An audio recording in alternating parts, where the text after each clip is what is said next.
chiemo mamoko. Jagoro mongirore migao mar arita kwe pacho ka Laktar Raymond Omollo koni piny owacho dhi nyime gi chenro mar chwalo chenro mag sirkal e kor gwenge machiegni kod jopiny. Kaka jafwambo marwa e kaunti ma Homa Bay Ali Beach lero, Laktar Omollo bende omedo singo ne oganda jo Kenya arita makare e kinde skuku mag Christmas kod nyasi mag yawo higa manyien.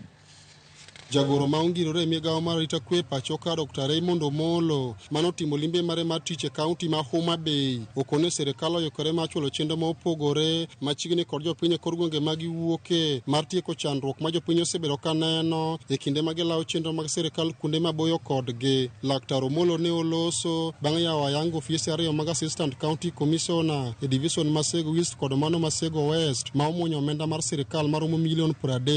Wabiro e weche mag dongruok an mar ariyo kaka jagoro mongirore e migao mar arita kwe to gi dongruok mar gwenge. Wadwani wang'eni to ere kaka wanyalo kelo lokruok e kit ngima jopiny.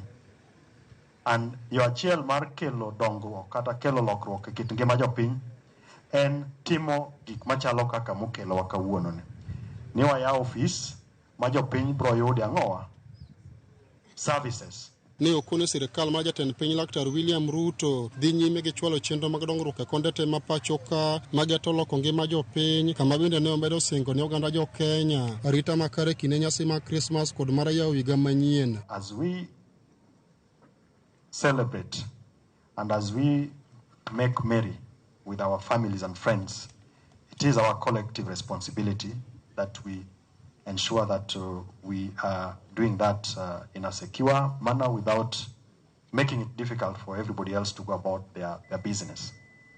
Now, the safety and well-being of our citizens during this period is paramount. Commissioner gwenge mag Nyanza Flora Muoroa to ne okone apisa mag arita kwe mondo ket maino e tiene jopiny nikech sirkal oyikore mar bero kuonde ma gitiye. Ofisi wengi ambao wanalia kwa sababu ya kukosa ofisi.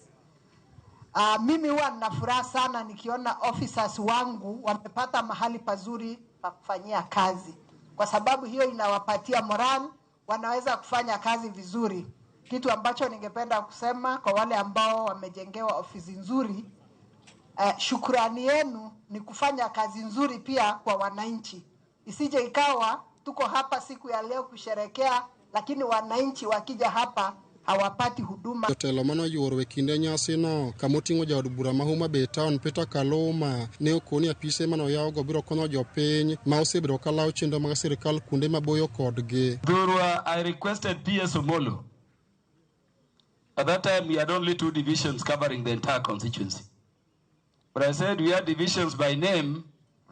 We lacked the offices for the DOs, the assistant county commissioners. And he gave us 15 million. And this is the office you're seeing here.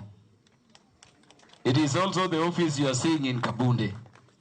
So he gave us 15 million for this structure and another 15 million for the one we have also commissioned down at Kabunde. Could you clap for the PA for that support? Wach motimore kani otimore nikech nitie ji ariyo mariek mapachgi ler mong'eyo ni dongruok mar jopiny ok ru gi siasa molil. Ali Beach, Ramogi TV, Homa Bay. Wadhi nyaka weche go komo tenore koda weche